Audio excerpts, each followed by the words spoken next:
Welcome to another fun lesson of Photoshop. इस video में हम मूव टूल और मार्की टूल के बारे में समझेंगे। मूव टूल बेसिकली जैसे मैं अगर मूव टूल के ऊपर अपना कर्सर रखूं तो ये आपको शो कर रहा है कि कैसे टर्टल का जो एक एलिमेंट है उसको ये मूव कर रहा है।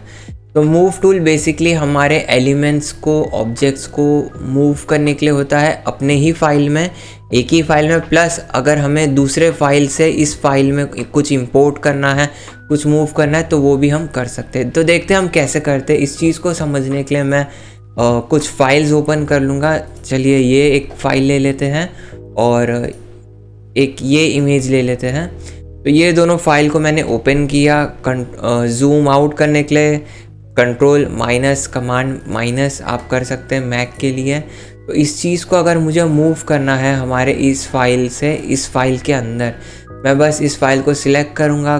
क्योंकि ये अभी एक बैकग्राउंड है तो हम इसे लेयर में कन्वर्ट करेंगे ताकि हम मूव कर सकते हैं। बस इसके ऊपर डबल क्लिक करना है आपको और ओके क्लिक करना है। अब मुझे इसे बस होल्ड करना है और होल्ड करके मुझे अपने इस फाइल पे, यहाँ पर इस फाइल के ऊपर एरो ले जाना है। और जब ये फाइल आ जाएगा यहाँ पे इसका विंडो पैनल, तो इसे बस यहाँ जा कर के ड्रैग कर देना है। तो आप देख सकते हैं कि ये फाइल आ गया। अब ये इतना जूम आउट क्यों हुआ है यहाँ पे, क्योंकि ये फाइल साइज़ बहुत बड़ा है और ये हमारा जो साइज़ है वो छोटा है। चलिए देखते हैं इस चीज़ को हम। इमेज साइज़ में अगर जाऊँ मैं तो ये 15 बाय 15 इंचेस का है। और अगर यहाँ पर जाऊँ मैं इस फाइल के अंदर इमेज साइज़ में जाऊँ मैं तो ये 18.6 बाय 12.48 इंचेस का है रेक्टेंगल। प्लस इसका अगर हम रिजोल्यूशन देखें तो 300 है, जो कि बहुत प्रिंटेबल फाइल के होता है। और इसका रिजोल्यूशन हम देखें तो 72 है। मेन रीज़न अगर ये इतना बड़ा यहाँ पे आ रहा है क्योंकि इसका फाइल जो है वो बहुत छोटा है। मैं कंट्रोल टी प्रेस करूँगा और मैक में कमांड टी और इसको शिफ्ट और ऑल्ट प्रेस करके छोटा करूँगा। मैक के लिए शिफ्ट और ऑप्शन आपको प्रेस करना है।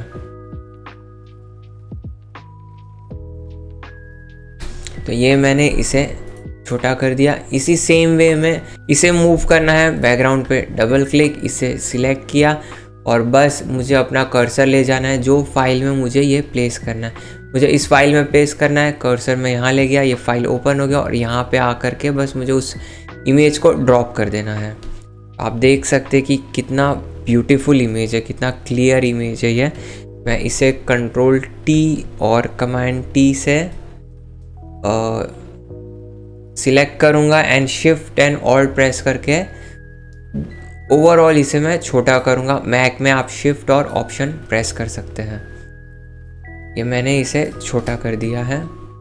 तो इस तरह से हमने देखा कि मूव टूल को हम कैसे यूज़ कर सकते हैं। मूव टूल को सिलेक्ट किया, मैंने इस इमेज को सिलेक्ट किया और इसे मैं कहीं भी मूव कर सकता हूँ। मुझे ये इमेज मूव करना है, बस ये मैं सिलेक्ट किया और इसे मैं कहीं भी मूव कर सकता हूँ। तो ये यूज़ था हमारे मूव टूल का। और अब हम देखते हैं हमारे मार्की टूल को। मार्की टूल हमारा सिलेक्शन टूल है। आप इसके ऊपर अगर क्लिक करें तो देखिए ये बता रहा है हमारा कि ये एक रेक्टेंगुलर मार्की टूल है और इससे आप ऑब्जेक्ट को सिलेक्ट कर सकते हैं। तो ये हम देखते हैं यहाँ पे एक छोटा सा एरो है। इसके ऊपर अगर मैं क्लिक करके होल्ड करूँ तो मार्की टूल में और कितने वेरिएशंस है ये हमको दिखते हैं। एक है रेक्टेंगल मार्की टूल, एक है एलिप्टिकल मार्की टूल, एक है single row marquee tool and एक है single column marquee tool. Rectangle tool को अगर मैं सिलेक्ट करूँ तो और यहाँ पे अगर मैं इसे ड्रैग करूँ तो आप देख सकते हैं कि मैं एक सिलेक्शन बना सकता हूँ। और जैसा भी मुझे सिलेक्शन चाहिए, अगर मुझे बस इतना ही सिलेक्शन चाहिए तो मैंने इस तरह से एक सिलेक्शन बनाया और माउस का कर्सर में छोड़ देता हूँ तो ये हमारा सिलेक्शन रेडी है। आपको एक ये रनिंग डॉटेड लाइंस दिख रहे हैं यहाँ पे, तो ये हमारा सिलेक्शन यहाँ पे रेडी है। और अगर मुझे अभी इस इमेज में से समझिए अगर मैं इस लेयर को सिलेक्ट करता हूँ, मेरा ये सिलेक्शन है, मैं कंट्रोल एक्स करता हूँ और कंट्रोल वी करता हूँ और इस लेयर को अगर मैं ऑफ करूँ तो आप देख सकते हैं कि ये शेप जो है मैंने इस लेयर में से कट किया, कंट्रोल एक्स कमांड एक्स, और इस लेयर में पेस्ट किया कंट्रोल वी कमांड वी करके। और जैसे आपको पता है मैं इसे कंट्रोल जेड करके अंडू कर देता हूँ। दूसरा तरीका जो है हमारे ऑब्जेक्ट को सिलेक्ट करने का या कट करने का, ये सपोज़ मैंने एक शेप बनाया है, एक सिलेक्शन टूल क्रिएट किया है और कंट्रोल जे या कमांड जे मैक के लिए अगर मैं प्रेस करूँ तो आप देखेंगे कि इसके अंदर जो उसके नीचे जो ओरिजिनल लेयर है वो तो है वैसे का वैसे, लेकिन जितना पार्ट हमने सिलेक्ट किया था उसने उतने ही पार्ट को कट करके एक नए लेयर पे प्लेस कर दिया है। तो इसमें क्या होगा, कंट्रोल जे करने से कि आपका जो पुराना लेयर है वो भी वैसे का वैसे ही रहेगा, प्लस आपको जो कॉपी पेस्ट करना था वो भी एक नए लेयर पे आ गया है। सिमिलरली रेक्टेंगल टूल्स देखेंगे तो इसके कुछ ऑप्शंस आ जाते हैं यहाँ पे। सपोज़ मैं इस लेयर को डिलीट करता हूँ। सपोज़ अगर मैं रेक्टेंगल मार्की टूल को मैंने इस तरह से सिलेक्ट किया और मुझे और कुछ यहाँ पे ऑब्जेक्ट है जो कि मुझे ऐड करना है। सपोज़ मुझे ये नीचे का पार्ट भी ऐड करना है, तो मैं बस ये स्क्वायर प्लस स्क्वायर इस चीज़ के ऊपर क्लिक करूँगा और सिलेक्शन पे अब मैं ऐड करूँ, यहाँ पे एक और रेक्टेंगल बनाऊँ, तो आप देखेंगे ये दोनों रेक्टेंगल मर्ज जो है और एक सिंगल रेक्टेंगल बन गया है यहाँ पे। अब मुझे ये पिंक यहाँ पे जो है वो भी एक ऐड करना है शेप, तो मैं इसे बस क्लिक करूँगा। आप देख सकते हैं मेरे कर्सर के पास प्लस का साइन भी है, एक सिंबल है, और मैंने इतना क्लिक किया तो ये अब इतना मेरा शेप जो है वो ऐड हो गया है। सिमिलरली अगर मैं अभी इसे कंट्रोल जे करूँ तो ये इतना पार्ट जो है वो कॉपी करके नए लेयर पे आ गया। मैं कंट्रोल जेड कर देता हूँ, इसे अंडू कर दूंगा।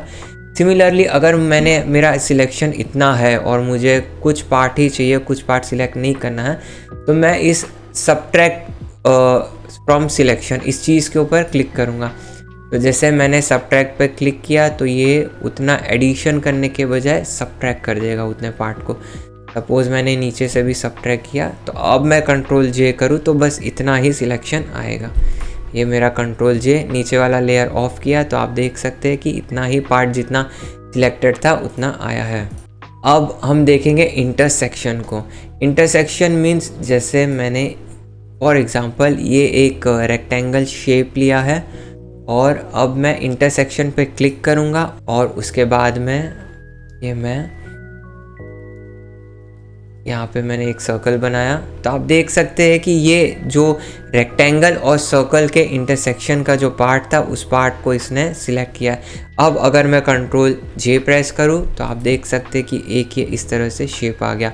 इसी को थोड़ा अगर हम डिज़ाइन कर दें तो मैं एक नया लेयर बनाऊँगा, पीछे वाइट कलर फिल कर दूँगा ऑल्ट बैक स्पेस से और मैक में ऑप्शन डिलीट से मैंने बस इसे मूव कर दिया। एंड सपोज मैं यहाँ टेक्स्ट लिखता हूँ मियामी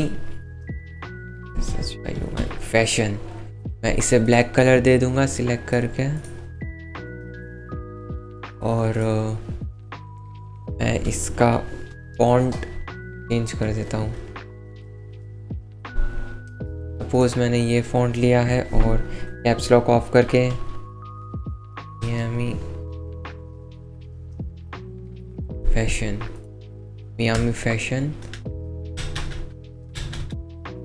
आप देख सकते कि ये एक डिज़ाइन, एक बहुत ही क्लासी सा, एक एलिगेंट सा एक डिज़ाइन जो है वो अभी जस्ट हमारे मार्की टूल के हेल्प से एक रेडी हो गया है। ओके, इसी फॉन्ट को अगर मैं थोड़ा इंक्रीज़ कर दूं यहाँ पे,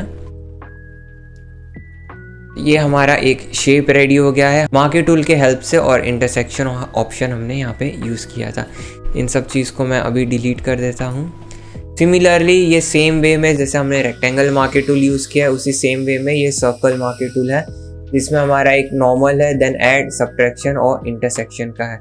सपोज़ ये मैंने इलेप्टिकल मार्की टूल यूज़ किया है तो मैं कोई भी तरह का एक एलिप्टिकल शेप बना सकता हूँ, लेकिन मुझे अगर एक प्रॉपर सर्कल शेप चाहिए तो मुझे बस शिफ्ट को प्रेस रखना है। शिफ्ट को प्रेस रख करके जैसे मैं इसे इंक्रीज़ करता हूँ तो ये एक प्रॉपर सर्कल शेप में आ जाएगा। सपोज़ मैंने ये एक सर्कल शेप रखा और कंट्रोल जे पे मैंने प्रेस किया तो ये हमारा एक सर्कुलर शेप में हमारा इमेज आ गया है। सिमिलर वे में हमारा सब्ट्रैक्ट है और इंटरसेक्शन है। अब हम देखेंगे इसमें जो फेदर का ऑप्शन है उसको हम कैसे यूज़ कर सकते हैं। सपोज़ मैंने एक सर्कुलर शेप बनाया है और यहाँ पे फेदर मैंने 60 या सपोज़ 70 रखा है। ओके, और मैंने बस एंटी एलियास को मैंने सिलेक्ट नहीं किया है और बस कंट्रोल जे करता हूँ। ओके, ये हम देख सकते हैं कि कैसे हमारे एजेस को, हमारे कॉर्नर्स को इसने एक फेदर, एक ब्लर का ऑप्शन दिया है। अब मैं सपोज़ इसके नीचे एक ब्लैक कलर का लेयर डालता हूँ तो हमें और ज़्यादा क्लियर दिखेगा। एक शार्प कॉर्नर के वजह ये एक ब्लर हमें कॉर्नर एक इफ़ेक्ट दिया है। सपोज़ अगर मैं इसे सिलेक्ट करके 100 फेदर रखूँ एंड ओके पे क्लिक करूँ, देन कंट्रोल जे, और मैं इसके पीछे अगर एक वाइट कलर में डाल देता हूँ तो ये हमारा क्रिएटिव कैसा लगेगा। ये आप देख सकते हैं कि कैसे एक ब्लरी इफ़ेक्ट, एक सॉफ्ट एजेस, एक सॉफ्टनेस आया है मेरे बॉर्डर को। और अगर मैं फेदर ऑप्शन नहीं रखता इसमें, फेदर सपोज़ मैंने सिर्फ 0 ही रखा है, ओके, और मैं अब इसे अगर कंट्रोल सिलेक्ट करके जे करूं और इसके पीछे हम एक वाइट बैकग्राउंड डालेंगे तो आप देख सकते हैं कि कितना शार्प और कितना क्लियर इसके एजेस है, इसके बॉर्डर्स है। तो फेदर्स से हमें एक ब्लर इफ़ेक्ट मिलता है। इसी तरीके से सिमिलरली हमारा सिंगल रो मार्के टूल और कॉलम मार्के टूल है, मोस्टली इसके इतने यूज़ होते ही नहीं है एक्चुअली, फिर भी हम देख लेते कि ये क्या होता है। मैं इसे डिलीट करूँगा। सपोज़ मुझे अगर एक लाइन बनाना है यहाँ पे और उसे कोई कलर देना है, मैंने एक न्यू लेयर दिया और इस लाइन को मैं सिलेक्ट करके पिकर टूल से रेड कलर ही दे देता हूँ। Alt back space, option delete मैं के लिए, तो आप देख सकते हैं कि यहाँ पे एक लाइन आ गया है। तो बेसिकली ये बस एक लाइन ड्रॉ करने के लिए होता है। अब मैं इसे अगर वर्टिकली ले लूँ तो मैंने इसे वर्टिकली रखा है और मैंने इसे सपोज़ ये कलर दिया है, थोड़ा डार्क कलर, नए लेयर पे ऑल्ट बैक स्पेस। तो ये मेरा एक और लाइन मैंने ड्रॉ किया। अगर मुझे लाइंस ड्रॉ करने हैं तो उस चीज़ के लिए मेरा single column and single row marquee tool use होता है। तो ये हमने यूज़ देखा हमारे मूव टूल का और हमारे मार्के टूल का। नेक्स्ट वीडियो में हम कुछ और सिलेक्शन टूल एक्सप्लोर करेंगे। तो इस चीज़ को आप थोड़ा प्रैक्टिस कीजिए, थोड़ा एक्सप्लोर कीजिए, उससे आपका डिज़ाइनिंग और बेटर होगा, आपकी अंडरस्टैंडिंग फ़ोटोशॉप के लिए और बेटर होगी। तो मिलते हैं नेक्स्ट वीडियो में, तब तक के लिए कीप क्रिएटिंग, कीप प्रैक्टिसिंग।